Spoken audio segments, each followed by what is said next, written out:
Timber custom knives, and those are just dark timber knives. Who do you do mid-tex for? Are you allowed to say? No, it's for me. Right. It's but dark timber. Your custom knives is what everybody goes nuts about, I think. Actually, the mid-tech knives have been just as popular as the custom knives. We've got 5 different models that have been out so far. So, you know, no run is, how fast was the last run? Does anybody know? 3 minutes.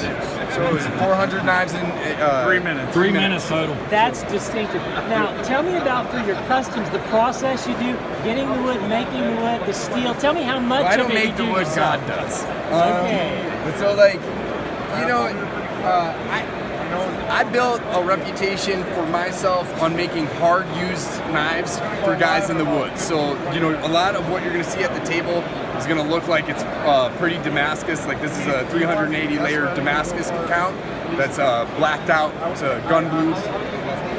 And it looks pretty and stuff. But I actually made my name and reputation with these guys, saying to guys like Skinney, hey, man, go chop through an antler. Go put a knife through a log of locust, just pound it until, you know, it can't think anymore, and let's see how the knife is. So, you know, you might think that they look pretty, but they're made to be used. So they can bring in any sort of hard material, you'll do a custom out of it. There's nothing you'll turn down. No, so it's different. Actually, my custom knife list has been closed for 2 years. So it's hard to get a custom knife from me, and I don't take orders. If the guys who are on my list now that I'm making knives for, before that list is closed, I'll say to them, what do you want to do with your knife? How big do you want that knife to be? And what are my spending parameters on how much time I can take to make the knife? I might ask them, do you like dark woods? Do you like blonde woods? Do you like, you know, synthetic materials? But I don't give them really a choice in it besides to say, this is what I'm building right now for you. And because I believe that I can make someone a better knife than they can think of in their head. So it's like asking a doctor, you know, hey, can you go into my left ventricle? And you might not need your left ventricle gone into it. So now be honest with us. Is there a length of knife that is too long? Is that even possible? Well, so one of the things that I promote is large knife use in the mountains. So, you know, I think there is too long for, like, if I'm going to go out in the mountains and I'm going to have a large knife and a smaller knife, I really want 11 to 12 inches in my larger knife for camping, and then I want to have a smaller knife anywhere, you know, between 3 and 6 inches to do my fine use. I mean, it depends on the job. Too long is relative to the work that needs to be done. All right. Yeah. One of the things that's unique about you, I went out at the very front of the line the first day, the guys that have been up since 5 a.m., 6 a.m. to get first in the line. Yeah. Half of them were your followers. And I'm going to pan around because this is the community that Peter has at the Dark Timber. They're all over here. So tell us about your community and how that all evolved. So the group is called the Dark Timber Brotherhood, and so it's not...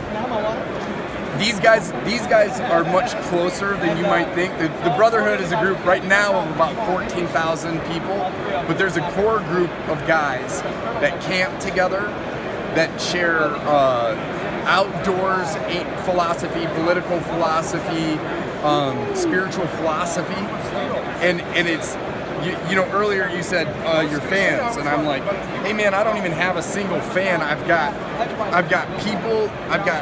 people that are like-minded that I've helped to connect, and now that they're connected, they're much bigger than I am. So the group is right now based on philanthropy and service. Over the last 4 months, we raised over $65,000 for, I guess over the last 6 months, over the last half year in charity work. I think we raised $20,000 for a girl with cancer, $28,000 for a girl with leukemia. Homeless veteran. We helped a gentleman who's a mastersmith here rebuild his shop after he lost his, you know, there was a tragedy for his shop. We rebuilt it for him. We've done things for community, and that is why you see people here. I hope people are here supporting me because they think my knives are good. I really do. but people also support me because I've given them an avenue to do good works, and it's not religion based, and it's not politics based, but it is philosophy based. So I don't see I know all of these. Well, I don't know actually you guys as well.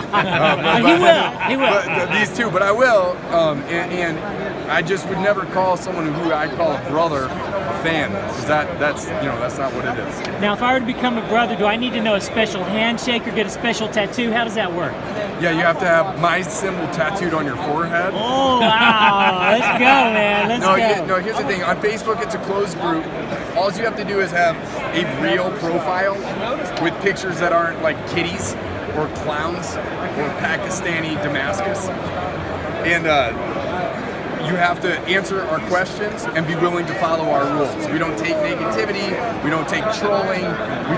We have a lot of rules in that group, but it's just so that we can govern a large group of people to do better for their community. Now, I also have a mid-tech knife company, and that's actually the knives that most people can get, because my designs are hard to get from my custom work. But does anybody have a mid-tech knife with them right now? Standing right here? You make a mid-tech on them? That's okay. I tell you what, show us one of your customs. That's not the mid-tech. And describe it to us and the processes that it takes to make a custom. Is this a mid-tech? So this is a mid-tech knife. All right, I'm going to pan to the mid-tech, and you explain it to my audience. So basically, what I wanted to do with my mid-tech knives, and these are not like, these aren't sister blades. This was designed many years before this was made. And here you have so this is the 1911 Elite. But what I wanted to do was bring wood and materials that were nicer into the production world, and better fit and finishes that felt more like a custom knife. So like those types of birds' beaks and better ergonomics that I can bring into a custom knife. I wanted to introduce them into a knife people could afford and not feel uncomfortable beating the crap out of.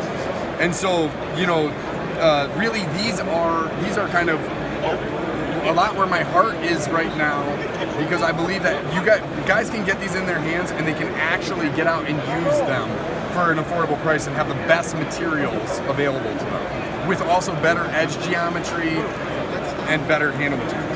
All right. Now, your customs you do all yourself. How many people do you employ to help you put out the mid-techs? I don't know, maybe like 10 guys. So, there's a factory in Michigan called Metallina Synergy. Uh-huh. It's an aerospace company. They make aerospace parts, plane parts, stuff like that. They're not knife makers, but the owner of the company gave me an opportunity to make my knives there through them. And so basically, I've gone there every time a run of knives come out. It's usually about 300 knives. I personally hand finish every single knife. I'm putting them together. I'm going through them, which is why there's often maybe the screw's not tight enough or aligned. It's all my fault. I'm up there sharpening them with them. And now we do have a crew of guys. It used to just be me by myself, but now we've been able to employ more people and have that grow. Hi, Z. Okay, let's move on to a custom. Show us one of your nice customs and tell us everything that goes into making one of these beauties. Let's do the raffle blade. And this is going up for raffle today. Describe everything about it. This is amazing. This will be available today on the Dark Timber Brotherhood and through the American Way. This is a 380 layer Damascus that I forged with Jason Knight from Forged in Fire. It's actually a collaboration with Jason. Hey man, what's up, Jason? I love you. Thank you so much. I miss you. I wish you were at Blade Show, dog. I'm actually Jason's apprentice now, and so it's been a great experience. But this is a fullered kukri style blade. It's a full tank construction with desert ironwood, and I think it would take heads off if necessary. Peter, thank you so much for the interview. Yeah. Thank you for the community that you've created. You go way beyond knife making. You're cause-based, and I appreciate that. Yeah. Well, thanks, man. Peace out. All right.